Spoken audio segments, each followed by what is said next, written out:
பதிவுக்குள்ள போறதுக்கு முன்னாடி நம்ம சேனலுக்கு தொடர்ந்து உங்களோட அன்பு ஆதரவும் கொடுத்துட்டு இருக்கிறதுக்கு ரொம்ப ரொம்ப நன்றி. அதுவும் ஜாலன் அவர்கள் 5 கெனடியன் டாலரை டொனேட் பண்ணதுக்கு ரொம்ப நன்றி. தாஸ்கன் 68 அவர்கள் 2 கெனடியன் டாலர் டொனேட் பண்ணதுக்கு ரொம்ப ரொம்ப நன்றி. இம்ரான் கான் அவர்கள் 8 சவுதி ரியால் டொனேட் பண்ணதுக்கு ரொம்ப ரொம்ப நன்றி. கூடவே நம்ம சேனலுக்கு தொடர்ந்து கமெண்ட் பண்ணி லைக் பண்ணி ஷேர் பண்ணிட்டு இருக்கோம் உங்க ஒருத்தருக்கும் ரொம்ப ரொம்ப நன்றி. உங்களோட அன்பு ஆதரவு எனக்கு எப்ப இருக்குன்ற நம்பிக்கையில எந்த ஒரு டிலேயுமே இல்லாம நேர பதிவுக்குள்ள போயிடலாம். ஈரானோட ஃபாரின் மினிஸ்டரான அப்பாஸ் அக்ராச்சி அவர்கள் எங்க நாட்டோட நேஷனல் இன்ஃப்ராஸ்ட்ரக்சர் எல்லாமே தாக்கப்படுது, அதுவும் இந்த தடவை ஒன் ஆஃப் த பழைய பேங்க் ஓல்டஸ்ட் பேங்க் மேல வந்து பாத்தீங்கன்னா தாக்கி இருக்கிறாங்க. அதுவும் எம்ப்ளாயிஸ் அங்க இருக்கும் போது, முழு எம்ப்ளாயிஸ் அங்க வேலை செஞ்சுட்டு இருக்கும் போது தாக்கி இருக்கிறாங்க. ஏன்னா இந்த வருஷத்துல எங்க மக்களுக்கு வந்து பாத்தீங்கன்னா உணவு அளிக்கணும், ஏன்னா நாடு போர்ல இருக்கு. ஸோ அதுக்கேற்றபடி என்ன பண்ணலாம்னு சொல்லி வேலை செஞ்சுட்டு இருக்கும் போது அந்த டைம்ல வந்து பாத்தீங்கன்னா அட்டாக் பண்ணிட்டாங்க. ஸோ இது கண்டனத்துக்குரியது, பவர்ஃபுல்லான அட்டாக். எங்களோட ராணுவம் வந்து பாத்தீங்கன்னா ரிவெஞ்ச் கண்டிப்பா எடுக்கும் அப்படிங்கிற அப்பாஸ் அக்ராச்சி அவர்கள் ஒரு போஸ்டர் போட, ஹெவியான தாக்குதல் மிடில் ஈஸ்ட் முழுவதும் ஈரான் தரப்பு வந்து பண்ண ஆரம்பிச்சிருக்காங்க. அதுவும் ஹிஸ்புல்லாவோட இணைஞ்சு Iran IRGC Iran revolutionary guard corps வந்து பண்ண கம்பைன்டு ஸ்ட்ரைக் இஸ்ரேல் மேல பண்ணிக்கிறாங்க. 5 மணி நேரங்கள்ல 50 இலக்குகள் மேல வச்சிருந்துருக்காங்க. ஹெவியான சேதங்கள் நடந்திருக்கு. அதுவும் துபாயில வந்து பாத்தீங்கன்னா ஏர்போர்ட், UAE யுனைடெட் அரப் எமிரேட்ஸோட ஏர்போர்ட்டுக்கு, இன்டர்நேஷனல் ஏர்போர்ட்டுக்கு பக்கத்துல தாக்குதல் நடந்ததா சொல்லியிருக்கிறாங்க.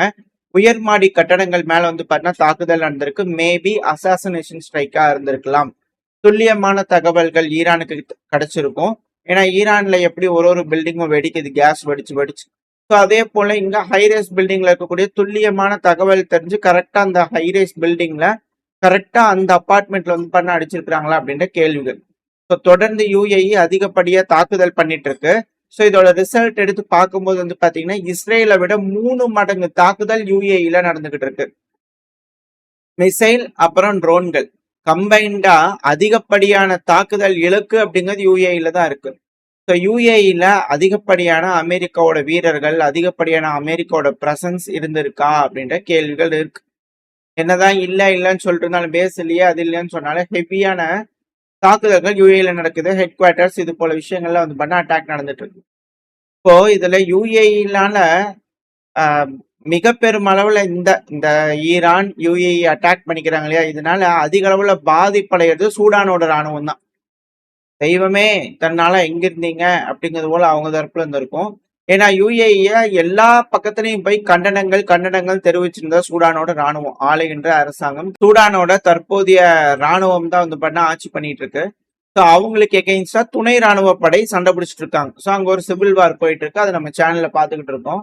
இப்ப அதுல துணை ராணுவ படைக்கு UAE அதிகப்படியான உதவிகள் செஞ்சுட்டு இருந்தாங்க. எப்ப ஈரான் UAE வெறி கொண்டு அடிக்க ஆரம்பிச்சாங்களோ, ஸோ இப்ப சூடானோட துணை ராணுவ படைக்கு வேணுங்க கூடிய சப்ளைஸ், ஆயில் இது போல சப்போர்ட் எதுவுமே UAE கிட்ட இருந்து கிடைக்காததுனால, ஏன்னா எந்த நேரமும் ஈரானோட UAE போருக்கு போயிடலாம் அப்படிங்கிற ஒரு சூழல் இருக்கிறதுனால இந்த துணை ராணுவ படை ஒன்றும் பெருசா கண்டுக்கிற மாதிரி இல்லை. ஸோ இதை தனக்கு சாதகமா பயன்படுத்திக்கிட்டு இப்ப 11 நாள் கழிச்சு சூடானோட ராணுவம் கொர்தஃபான், இது ரொம்ப முக்கியமான பகுதி, சூடானோட துணை ராணுவ படையோட கட்டுப்பாட்டுக்குள்ள இருக்கு. ஸோ அந்த பகுதிகளில் வந்து பாத்தீங்கன்னா தாக்குதல் பண்ண ஆரம்பிச்சிருக்காங்க. ஏன்னா மெயினான சப்ளையரே வந்து பாத்தீங்கன்னா இப்போ உதவியின்றி தவிக்கும் போது இப்போ சூடானோட ராணுவ படைக்கு இது ஒரு லட்டு திங்கிற மாதிரியான ஒரு வாய்ப்பு. ஸோ இப்போ அவங்க அட்டாக் பண்ணிக்கிட்டு இருக்காங்க பெருமளவுல சூடான்ல அப்படிங்கிற செய்திகள், வீடியோ பதிவுகள் வந்துகிட்டு இருக்கு. பாப்பா இப்போ சூடான்ல அமைதி திரும்புதா என்ன இதுங்கிறதுல. இதுல என்னன்னா UAEல தாக்குதல் பண்ணது நடக்குது, இதெல்லாம் வந்து பற்றி இங்க இருக்கக்கூடிய விஷயங்கள் அமெரிக்கா மேல அடிக்கிறது. இதுல இஸ்ரேல் தாக்கப்படுதா, இஸ்ரேல்ல பெருமளவுல எதுவுமே சொல்லலையே அப்படிங்கிற விஷயங்கள் வருது, வீடியோக்கள் வரலையே அப்படிங்கிற விஷயங்கள்லாம் இருக்கு. ஹெவியா கண்டெயின் பண்றாங்க அப்படின்னாலுமே இஸ்ரேலுக்குள்ள போறது, இம்பாக்ட் ஆகுறது, இது போல விஷயங்களை இஸ்ரேல சுத்தி இருக்கக்கூடிய நாடுகள்ல இருந்து ஐரேஸ் பில்டிங்ல இருந்து எடுத்துறாங்க. சேட்டலைட் இமேஜ் வந்துருது, அதுல இருந்து தப்பிக்க முடியல. பட் இருந்தாலும் இஸ்ரேலோட மீடியாக்கள் எப்படி சிக்கிறாங்க அப்படிங்கிறது போல நம்ம பார்க்கணும் இல்லையா, அதாவது டேட்டா கொடுக்குறாங்களான்னு. இதுல இஸ்ரேலோட மீடியாக்கள், ஜெருசலம்ல இருந்து பல மீடியாக்கள் வந்து பாத்தீங்கன்னா உங்களுக்கு கொடுத்துட்டு இருக்காங்க. அவங்க ஆவரேஜா சொல்லக்கூடிய விஷயம் என்னன்னா, இந்த 11 நாள்ல இப்ப நடந்துட்டு இருக்கக்கூடிய இந்த சண்டையில இஸ்ரேலோட டாக்ஸ் அத்தாரிட்டிஸ் கிட்ட எத்தனை கிளைம்ஸ் வந்திருக்கு அப்படின்னா 9115 கிளைம்ஸ் வந்திருக்கு. ஈரானோட மிசைல் தாக்குதல், ஹிஸ்புல்லாவோட மிசைல் தாக்குதல்னால எங்களோட வீடு சேதமடைஞ்சிருச்சு, எங்களோட பகுதிகள் சேதமடைஞ்சிருச்சு அப்படிங்கிற கிளைம் வந்திருக்குன்னு சொல்லி ஆதாரப்பூர்வமான டாக்குமெண்ட்ஸ் வந்து பாத்தீங்கன்னா அங்க இருக்கக்கூடிய இஸ்ரேலோட மீடியாக்கள் சொல்றாங்க. அதுவும் 6586 பில்டிங்ஸ் டேமேஜ் ஆயிருக்கு. 1044 டேமேஜ் எக்யூப்மெண்ட்ஸ் இது போல இருக்கும் இல்லையா, இன்ஃப்ராஸ்ட்ரக்சர் வேலை செய்யக்கூடிய பகுதிகள். ஸோ அது போக வந்து பாத்தீங்கன்னா கார் விபத்துக்குள்ள ஆயிடுச்சு. காரு, டூ வீலர், பஸ் இது போல இருக்கு இல்லையா, அது 1485 வெஹிக்கல்ஸ் டேமேஜ் ஆயிருக்கு அப்படிங்கிற குற்றச்சாட்டுகள் வந்து பிரிச்சு வந்து பண்ண கொடுத்துருக்காங்க. இதுல என்னன்னா, போன வருஷம் ஜூன் மாசத்துல இதே ட்ரம்ப் அவர்கள் ஈரான் மேல ஒரு 12 நாள் போர் நடந்தது இல்லையா. ஸோ அதுல வந்து பாத்தீங்கன்னா ஆவரேஜா இந்த அலர்ட் வரும் இல்லையா. ஸோ இந்த அலர்ட்டை வச்சு வந்து பாத்தீங்கன்னா கணிச்சுக்கிட்டு இருக்காங்க. ஒரு 600 ட்ரோன்கள், 1000 மிசைல்கள், 1500 மிசைல்கள் கிட்ட ஏவி இருந்திருக்கலாம். ஏன்னா அலர்ட் இது போல விஷயங்களை பார்க்கும்போது அந்த 12 நாள் போரோட முடிவுல ஒரு 20,000 அலர்ட்ஸ், கிளைம்ஸ் இது போல வந்து பாத்தீங்கன்னா இருக்கலாம். ஆனா இப்ப ஆல்ரெடி 42,000க்கு மேல கிராஸ் பண்ணி போயிட்டு இருக்க அலர்ட்ஸ் எல்லாம் அப்படிங்கிறாங்க இந்த 11 நாள்ல. அது ஜூன் மாசத்துல 12 நாள் நடந்ததுல 20,000 அலர்ட்ஸ், கிளைம் இது போல இருந்தது. இப்ப இந்த இதுல 11 நாள்ல 42,000 கிளைமுக்கு மேல போயிட்டு இருக்குது அப்படிங்கிற செய்திகள் இவங்க கொடுக்குற டேட்டாஸ் வச்சு பார்க்கும்போது தெரியுது. அதுவும் துல்லியமான டேட்டாஸ் இஸ்ரேல் தரப்பு கொடுக்குறாங்க இல்லையா, மீடியாக்கள் தப்ப தர முடியாது இப்ப இருக்கக்கூடிய சூழ்நிலையில. இது போல தராங்க அப்படின்னா எப்படி அதிகமாச்சு, போன தடவையோட இப்போ எப்படி அதிகமாச்சு அப்படின்னா கொத்துக்குண்டுகள், ஹெவியான இழப்புகள் பல பகுதிகளிலும் நடக்குது. ஸோ இதனால இஸ்ரேல்னால வந்து பாத்தீங்கன்னா அதை ஒன்றும் பண்ண முடியல. இந்த லேயர்டு டிஃபென்ஸ் சிஸ்டம், அயன் டோம், லேசர் டோம், இது எல்லாமே ஃபெயிலியர் ஆக தொடங்கி இருக்கு அப்படிங்கிறத தெரிஞ்சுக்கலாம். அதுவும் ஹிஸ்புல்லா வெறி கொண்டு அடிச்சிருக்கிறாங்க. குறைஞ்சது 100 ராக்கெட்ஸ்க்கு மேல, 100 மிசைல்களுக்கு மேல இஸ்ரேலுக்குள்ள போயிருந்திருக்கலாம். ஹெவியான ஷெல்லிங், ஈரானோட IRGC-யோட இணைஞ்சு ஹிஸ்புல்லா ஹெவியான அட்டாக் பண்ணிக்கிறாங்க. இதான் சொன்னா 5 மணி நேரத்துல 50 டார்கெட்டுக்கு மேல வந்து பண்ண அடிச்சுக்கிறாங்கன்னு டெல்லவேல ஹெவியான அட்டாக் நடந்திருக்கு. ஸோ அதோட இம்பாக்டோட ரேடியஸ்லாம் வந்து பாத்தீங்கன்னா இருக்கு. அதை வச்சு கால்குலேட் பண்ணிட்டு இருக்காங்க. பல பில்டிங்ஸ்லாம் கொலாப்ஸ் ஆயிருக்கலாம் அப்படிங்கிறது போல. ஸோ அங்க லோக்கல் சோர்சஸ் கிட்ட இருந்து வருதானா, ஒரு பாலத்துக்கடையில இருந்து வரக்கூடிய வீடியோக்கள்லாம் வந்துகிட்டு இருக்கு. பட் ஆனால் இம்பாக்ட் ஆகக்கூடிய பகுதிகள்ல இருந்து வீடியோக்கள் அப்படிங்கிறது ரெஸ்ட்ரிக்ட் பண்ணப்படுது. அதுவும் சிறை தண்டனை எல்லாம் இஸ்ரேல்ல கொடுக்குறாங்க அப்படிங்கும்போது கேஷுவாலிட்டிஸ் எந்த அளவுக்கு, சேதங்கள் எந்த அளவுக்கு அப்படிங்கிறது நம்மளால புரிஞ்சுக்க முடியுது. அதுவும் இஸ்ரேல் லெபனான்ல பதிலடி கொடுக்கும் விதமா தாக்குதல்கள் பண்ணி இருந்துக்கிறாங்க. அல்பேடா அப்படிங்கிற பகுதி பீரோட்ல வந்து பண்ண அடிச்சிருந்துக்கிறாங்க. ஹெவியான கேஷுவாலிட்டிஸ் இருக்கு, பல தாக்குதல் பண்ணிக்கிறாங்க அப்படிங்கிறாங்க. ஸோ இது இங்க ஹிஸ்புல்லா, இஸ்ரேல், ஈரான் தாக்கிக்கக்கூடிய விஷயம்.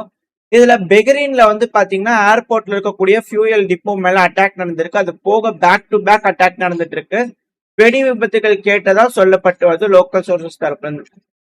அடுத்தது ஒமேன்ல இருக்கக்கூடிய போர்ட் ஷஹாரா போர்ட்ல வந்து பாத்தீங்கன்னா பல மணி நேரம் தீப்பிடிச்சு எரிஞ்சுக்கிட்டு இருக்கு ஈரானோட தாக்குதலுக்கு அப்புறம் அப்படிங்கிற செய்திகள். அடுத்தது ஈராக் வந்துட்டோம் அப்படின்னா, ஈரான் அந்த கிருக் பகுதியில வந்து பாத்தீங்கன்னா எர்பில் இருக்கு இல்லையா, இன்டர்நேஷனல் ஏர்போர்ட் ஈராக். ஸோ அங்க அட்டாக் பண்ணியிருந்துக்கிறாங்க. ரெண்டாவது ஈராக்கோட கடலோர பகுதிகளில் நின்றுட்டு இருக்கக்கூடிய 2 ஆயில் டேங்கர் அடிச்சிட்டாங்க அப்படிங்கிற செய்திகள் வந்துகிட்டு இருந்தது. வீடியோ பதிவுகள்லாம் வந்துகிட்டு இருந்தது. பஷார் தெற்கு ஈராக்கோட போர்ட் பஷ்ரான் பகுதியில நின்றுட்டு இருக்கக்கூடிய கப்பல்கள் மேல தாக்குதல். இப்ப 3வது ஒரு கப்பல் மேலேயும் தாக்குதல் பண்ணிட்டாங்க. அது காமிகாசி போட்டை வச்சு அடிச்சுட்டாங்க அப்படிங்கிறது போல செய்திகள் வந்துகிட்டு இருக்கு, வீடியோ பதிவுகள் வந்துகிட்டு இருக்கு. அங்க இருக்கக்கூடிய மீட்பு குழுக்கள்லாம் வந்து பாத்தீங்கன்னா மீட் எடுத்துட்டு இருக்கும்போது வீடியோ பதிவுகள் எடுத்து போட்டுக்கிட்டு இருக்காங்க. ஹெவியான அட்டாக் ஈரான் பல பகுதிகளையும் பண்ணிட்டு இருக்காங்க. அதுவும் குறிப்பா அமெரிக்காவும் இஸ்ரேலும் இன்னைக்கு தாக்குதல் பண்ணது சென்ட்ரல் ஈரானுக்குள்ள இவங்க 2 பேரும் இணைஞ்சு பண்ணது மத்திய ஈரான் பகுதிகளில். அது மட்டும் இல்லாம குவாம் பகுதிகள்லாம் வந்து பாத்தீங்கன்னா அட்டாக் பண்ணியிருக்கிறாங்க. ஸோ ஹெவியா அட்டாக் பண்ணதுக்கு அப்புறமா கேர்ள்ஸ் ஸ்கூல்லையும் வந்து பாத்தீங்கன்னா இன்னொரு ஸ்கூல்லையும் அட்டாக் பண்ணி இருந்திருக்கிறாங்க அப்படிங்கிற இமேஜஸ் வீடியோஸ்லாம் வந்துகிட்டு இருக்கு. ஸோ அவங்க சிவிலியன் இன்ஃப்ராஸ்ட்ரக்சர், மக்கள் வாழும் பகுதி, குழந்தைகள் இருக்கக்கூடிய பகுதிகள் அட்டாக் பண்ணும்போது ஈரான் இது போல ஒரு மேசிவான ஸ்ட்ரைக்கை இப்போ இஸ்ரேல் மேல பண்ணிட்டு இருக்காங்க. மிடில் ஈஸ்ட் ஃபுல்லாவே பண்ணிட்டு இருக்காங்க. ஸோ எஸ்கலேஷன் உச்சகட்டத்தில் இருக்கும்போது இப்ப பாகிஸ்தான் திரும்பி வந்துட்டாங்க. மஷ்ரஃப் ஜடாரி அவர்கள் பாகிஸ்தானோட ஸ்போக் பர்சன், ஃபாரின் மினிஸ்டரோட ஸ்போக் பர்சன் வந்து பாத்தீங்கன்னா என்ன சொல்லிக்கிறாங்கன்னா, ஈரான் சவுதியோட எங்களுக்கு டைஸ் இருக்கு, எல்லாம் புரிஞ்சுக்குங்க. எந்த கொஸ்டினும் கேட்க மாட்டோம். சவுதி அரேபியாவுக்கு ஒரு பிரச்சனை அப்படின்னா கண்டிப்பா அது எங்களுக்கும் பிரச்சனை, நாங்க வருவோம். அது எங்களோட ப்ரியாரிட்டி, எங்களோட க்ளோஸ் பார்ட்னர், எங்களுக்குள்ள டிஃபென்ஸ் பேக்ட் இருக்கு. அதனால எச்சா இந்த பகுதிகளில் பிரச்சனை பண்ணாதீங்க. அப்படி பண்ணீங்கன்னா இந்த பகுதியில வந்து பார்த்தீங்கன்னா ஸ்டெபிலிட்டி போயிடும், ப்ராஸ்பெரிட்டி போயிடும். அது யாருக்கும் சரியில்லை. 2வது டிஃபென்ஸ் பேக்ட் இருக்கு, அப்புறம் பாத்துக்குங்க அப்படிங்கிற பாகிஸ்தான் ஈரானோட மிரட்டிக்கிறாங்க. இதுக்கு ஈரான்ல செவி சாய்ப்பாங்களா அப்படின்ற கேள்விகள். அல்லல்ல குறையாத மிசைல்கள், ட்ரோன்கள்லாம் அங்க போய் விழுகுதே. ஈரானோட ட்ரோன்கள், மிசைல்கள் நம்ம நாட்டுல விழுந்தா எப்படி இருக்கும் அப்படிங்கறத டெஸ்ட் பண்ணி பார்க்கறதுக்காக பாகிஸ்தான் இது போல செய்யறாங்களான்னு தெரியல. ஒன்ஸ் அங்க அட்டாக் நடந்துட்டு இருக்கும்போது சுத்தி வர எல்லா பகுதியிலும் அட்டாக் நடக்குதுன்னா பாகிஸ்தான் அடி வாங்குவாங்க இல்லையா அப்படின்ற கேள்விகள். பாப்போம். எல்லாரும் ரெடி ஆயிட்டு இருக்காங்க. அதே போல பாகிஸ்தானும் ஒரு சைடு ரெடி ஆயிட்டு இருக்காங்க. ஈரானுக்கு எகெயின்ஸ்டா மிடில் ஈஸ்ட் இருக்கக்கூடிய கல்ஃப் நாடுகள் போர் தொடுப்பாங்களா, இல்ல அமெரிக்கா தோல்வி ஒத்துக்கு போறாங்களா, என்ன நடக்க போகுதுன்றது வெயிட் பண்ணி பார்க்கலாம். ஓரளவுக்கான தகவல்கள் இந்த பையில பார்த்துருப்போம்னு நினைக்கிறேன். இதோட இந்த பையனா முடிச்சுக்கலாம். இந்த பதிவு எப்படின்னு உங்களுக்கு பிடிச்சிருக்கா? பிடிச்சினா லைக் பண்ணிட்டு பிரச்சனை அப்படி ஷேர் பண்ணிக்கோங்க. அது கூட மறக்காம நம்ம சேனல் சப்ஸ்கிரைப் பண்ணலாம். மறக்காம சப்ஸ்கிரைப் பண்ணிக்கோங்க. அப்பதான் நம்ம போடக்கூடிய வீடியோக்களை வச்சு யூடியூப் 4 பேருக்கு ப்ரொமோட் பண்ணும். உங்களோட அன்பாதரவு எனக்கு எப்ப இருக்குன்னு நம்பிக்கை. அடுத்த பையன் உங்க சந்திக்கிறேன். அவருக்கு ஸ்டே சேஃப். பாய்.